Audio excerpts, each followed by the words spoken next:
This week's tip, I'm going to be showing you how to clean your nasty, filthy exhaust tips using ultra-fine steel wool, Optimum Ferrex, and then we're going to finish it off with a nice polish with Optimum metal polish. Optimum tip of the week. First, we're going to spray the Optimum Ferrex to the exhaust tip.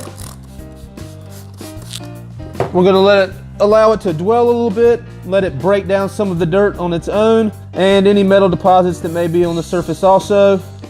You can see it may start reacting and turning the purplish red color. After it's set a little bit, I'm going to simply agitate it with the ultra-fine steel wool. You can see it just doing its job and cleaning up the exhaust tip and revealing a nice, clean, shiny metal that it once was.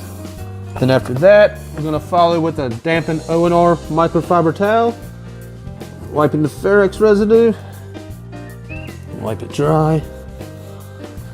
Then we're going to apply Optimum metal polish, a little bit on the microfiber towel, and continue to polishing out to a nice high gloss shine.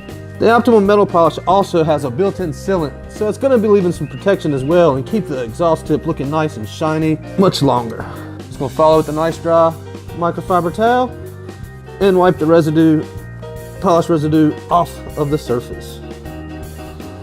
So there you have it, a quick and easy tip on how to clean your exhaust tips. So if you like this video, give it a thumbs up. Don't forget to subscribe. And until next time, have an optimum day. Optimum tip of the week.